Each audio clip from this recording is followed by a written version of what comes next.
Mga kaibigan, good afternoon to all of you, especially all my organic followers in different countries around the world, especially from the people of Russia, China, United States of America, Middle East countries, the people of Italy. Good afternoon from here in the Philippines, mga kaibigan.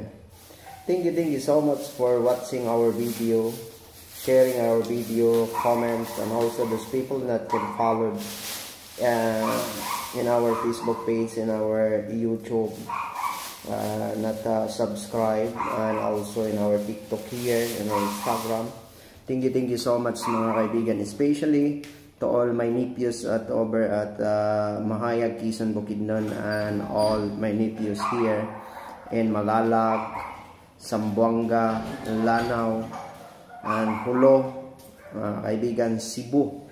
No, mga kaibigan, to my mama and papa at Mahayag, Quezon, Bukidnon. Thank you so much mga kaibigan. And also to all my sisters and brothers, to all of you from here in Tagum City, good afternoon. Mga kaibigan, thank you so much to all of you for watching our video.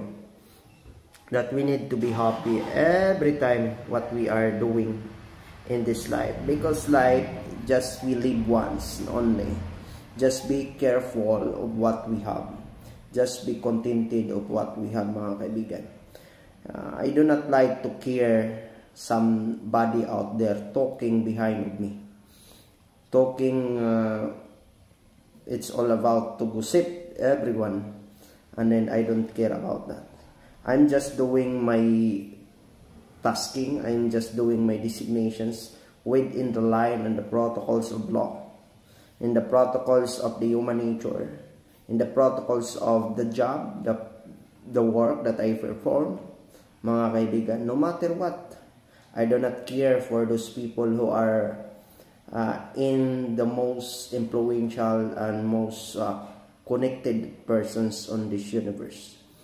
I am here for the people and the Filipino people of this universe, to serve the Filipino people here in my country, here in the Philippines.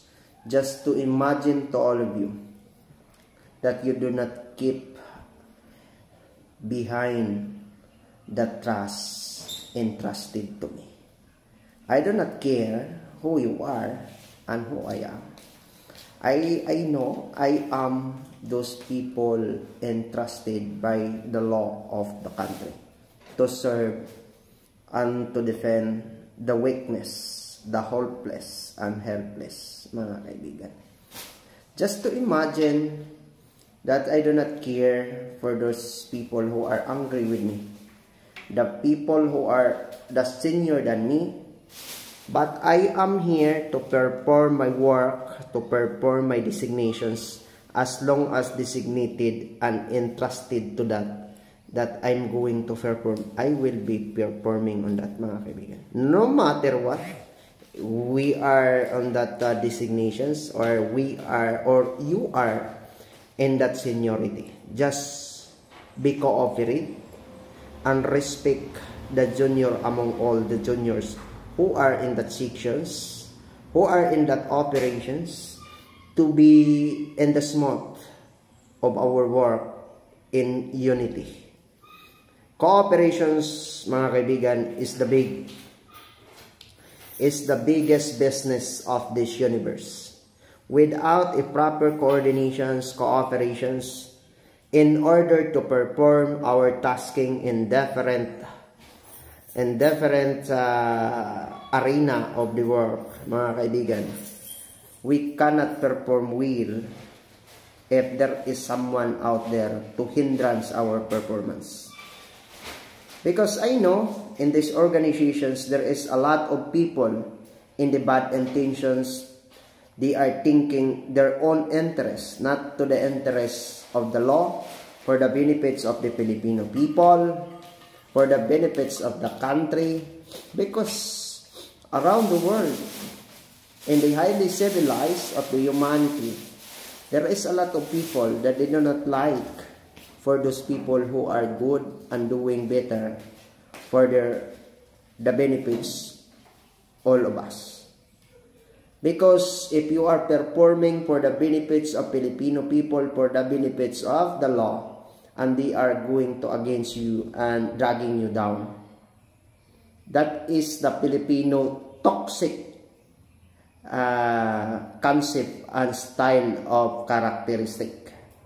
That is all about the crab mentality of the Filipino people who are living here in our country today. That is present to us.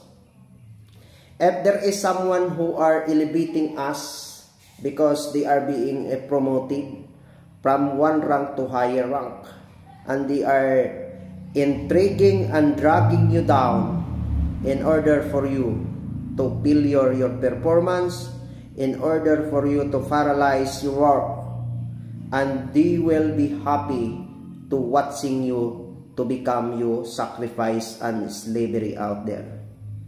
That is the biggest things of this universe that we are to understand.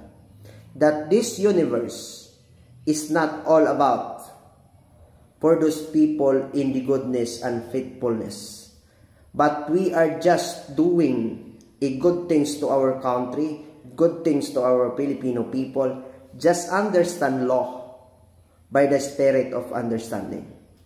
And we are on that strong in character, because this universe, they are not awarded to the people in the faithfulness, the fairness, and equality. Just to imagine with that. So we need to understand how it is to perform, how to going to reach up that kinds of goals that we need. Ganun lang ho. Because this universe, it's only for the deceptions and gossip. May maraming mga tao dyan. Kahit igit ng kanilang mga busing, para lang magiging ma-promote from one rank to the biggest, to the higher rank of this earth. Sip-sipin nila, pati igit. Ganun ho. Ganun ho ang Pilipino. Kahit pa gagawa ka pa ng mabuti dito. There is a lot of bribery, extortions, and corruptions on this country.